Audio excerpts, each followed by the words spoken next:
Hello guys, magandang evening sa inyo lahat dyan.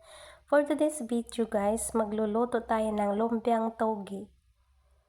Kami lang nagpapatubo nito guys, mga 4 na araw to siya. 4 na araw lang siya patubuin guys, ganyan na siya kalalaki oh. Tsaka ang tataba nila. Kaya 4 na araw na yan.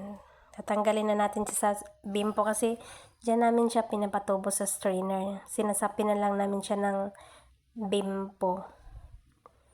Ayan, dahan-dahan nating tanggalin yan para hindi maputol. Napakit pa si Yaya Inday dyan. Pakit yarn. Yan, dahan-dahan lang natin siya tanggal guys. Kasi para hindi maputol yung paa ng togi. Yan guys, so ang dami guys. 1/4 lang yan pinapatubo namin guys, 1/4 kilo.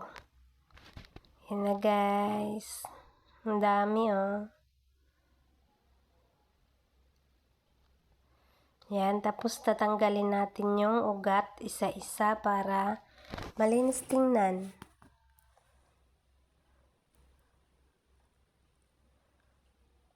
Tagal kong matapos dyan guys. Tinulungan na ako ni nanay dyan.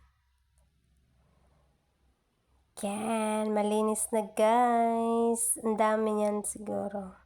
Mga 1/2 kilo. Yan, may togi, repolyo, carrots, sayote, and kamote. May karni, sibuyas, at bawang. Yan na lahat ng sahog guys. Igisa muna natin yung karne and sibuyas. Ayan, mikos-mikos lang.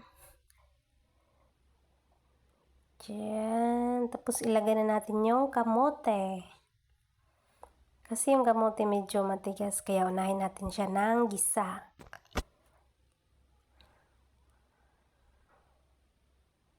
Sarap magluto minsan. Pag gusto mo. Lalagay na natin yung carrots tsaka sayote kasi pareho lang naman yan sila. Ang sayote hindi naman masyadong lutuin yan. Half cook lang yan siya. Tsaka yung carrot.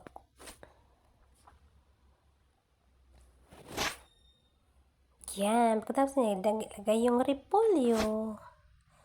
Ilalagay natin yung repolyo. Yan. Tapos, tsaka natin ilagay yung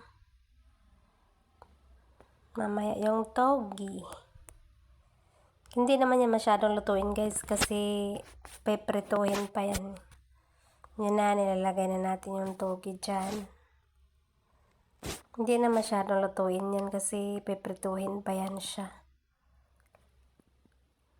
O diba ang linis tingnan pag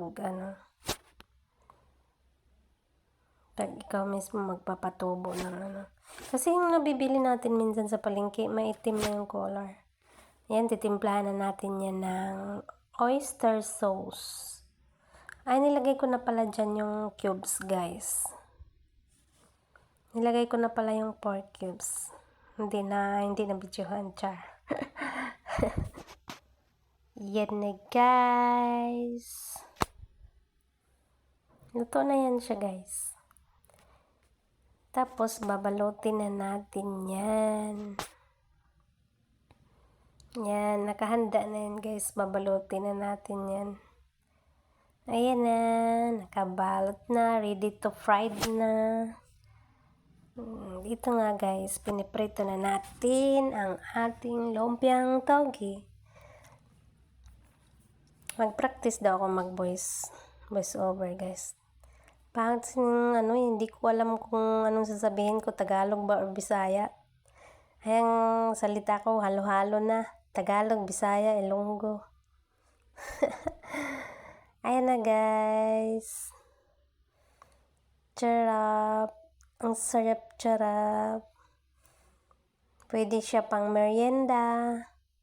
pwede ulam, pwede pulutan.